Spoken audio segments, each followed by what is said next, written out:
बुलेटिनमध्ये आपल्या सर्वांचं स्वागत करते।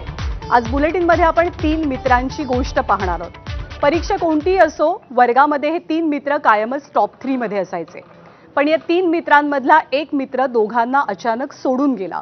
आपल्या मित्राच्या जाण्यानं उरलेले 2 मित्रही कमालीचे हळहळले आणि आपल्या मित्राला श्रद्धांजली म्हणून एकानं जिल्हा परिषदेच्या निवडणुकीसाठी आपल्या सगळ्या सभा रद्द केल्या, तर दुसऱ्या मित्रानं आपलं वाढदिवसाचं सेलिब्रेशन सुद्धा कॅन्सल केलं।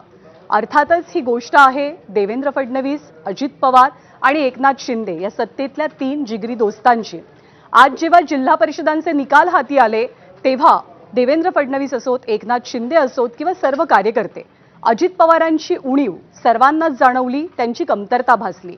परंतु अजित पवारांच्या स्मरणार्थ त्यांना जो एक प्रकारे कार्यकर्त्यांनी, नेत्यांनी आणि सगळ्या मतदारांनी मोठा विजय मिळवून दिलेला आहे, त्या विजयाबद्दल सर्वजण मतदारांचेही आभार व्यक्त करत आहेत। पण या 3 मित्रांमधला एक मित्र कायमचा सोडून गेलाय। पण वर्गाच्या परीक्षेचा जर का आपण विचार केला तर तिघांनी सुद्धा आपले नंबर काही सोडलेले नाहीयेत।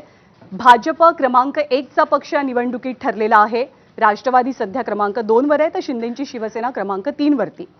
पुणे जिल्हा परिषदेमध्ये राष्ट्रवादीने एक हाती सत्ता स्थापन केली आहे। बारामती जिल्हा परिषदेच्या 6 पैकी 6 जागा राष्ट्रवादी काँग्रेसने जिंकल्यात। सध्या राष्ट्रवादी काँग्रेस क्रमांक 2 चा पक्ष जिल्हा परिषदेच्या आकडेवारीमध्ये आहे। पण हे सगळं यश पाहण्यासाठी घवघवीत आणि घसघशीत यश ज्या नेत्यामुळे मिळालं ते अजितदादाच आज हयात नसल्याची खंत प्रत्येक कार्यकर्त्याच्या मनात आहे।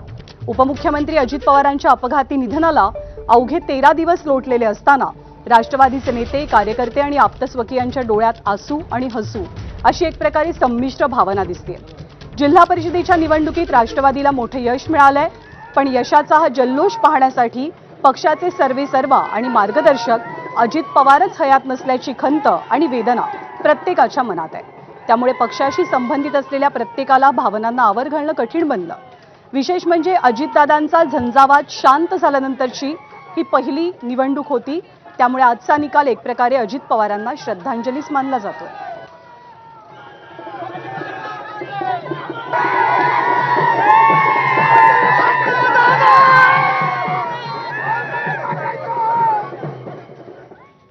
तर विजय मिळाला, विजयाचा आनंद आहे, पण हा विजय पाहायला आपला नेताच आपल्यामध्ये नाहीये याची खंत आणि याची सल प्रत्येकाच्या मनात बोलताना आज जाणवली, पाहायला मिळाली। आणि राष्ट्रवादी काँग्रेसचा, पवार कुटुंबाचा बालेकिल्ला म्हणजे अर्थातच बारामती जिल्हा परिषदेतल्या 6च्या 6 जागा जिंकत राष्ट्रवादीनं अजित पवारांना एक प्रकारे श्रद्धांजली वाहिलेली आहे आणि एकतर्फी वर्चस्व पुन्हा एकदा प्रस्थापित केलं। मात्र या विजयाला जशी आनंदाची किनार तशीच दुःखाची सुद्धा झालर आहे। अजित पवारांच्या नेतृत्वाविना लढली गेलेली पहिली निवडणूक, त्यामुळे अजित पवारांच्या पश्चात त्यांची सावली म्हणून वावरणाऱ्या उपमुख्यमंत्री सुनेत्रा पवारांची विजयी उमेदवारांनी सहयोग निवासस्थानी भेट घेतली।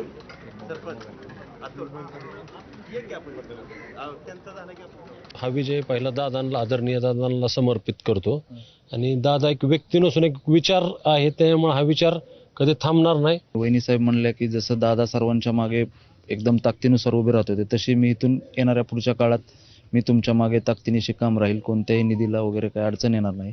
दुःखाच्या अवस्थेत सुद्धा मतदारांनी दादांच्या वर असणारं जे प्रेम आहे, आदर आहे, याला त्यांनी एक प्रकारे त्यांना मतांजली वाहिल्यासारखं झालेलं आहे आणि त्याच्यामधून त्यांनी दादांप्रती असलेलं आपलं प्रेम, आपला विश्वास या ठिकाणी व्यक्त केलेला आहे। सर्व उमेदवारांना प्रचंड मतांनी निवडून दिलेलं। कुठलाही प्रचाराचा कुठलाही गाजावाजा न करता जे मतदारांनी मतदान केलं ते पूर्ण एक दादांना श्रद्धांजली वाहिली आणि पूर्ण सगळे जे उमेदवार आहेत ते लीडने अगदी डिपॉझिट जप्त झाले विरोधकांचे।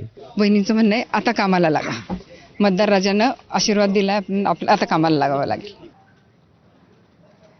आणि जिल्हा परिषद निवडणुकांमध्ये मतदारांनी भरभरून यश राष्ट्रवादीच्या पारड्यात टाकल्यानंतर प्रतिक्रिया देताना राष्ट्रवादी काँग्रेसच्या नेत्या आणि मंत्री अदिती तटकरे या कमालीच्या भावूक झालेल्या।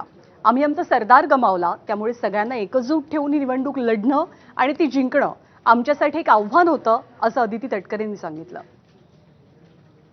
28 तारखेला झालेली दुर्दैवी घटना ही आमच्या सगळ्यांचं मनोबल ही त्या ठिकाणी नक्कीच घटवणारी होती, कारण शेवटी ज्या नेतृत्वाच्या मार्गदर्शनाखाली आम्ही निवडणूक लढवत होतो, अचानकपणे अं,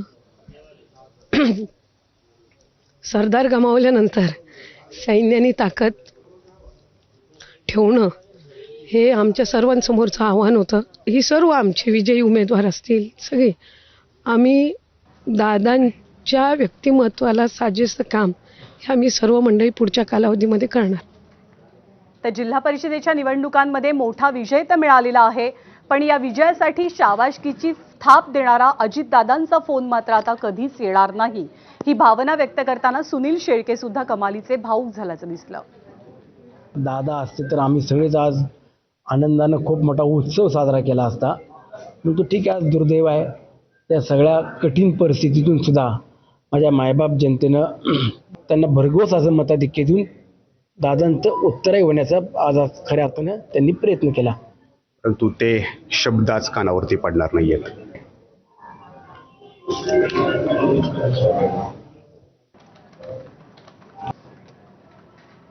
राष्ट्रवादी काँग्रेसला या निवडणुकांमध्ये चांगलं यश मिळालेलं आहे, पण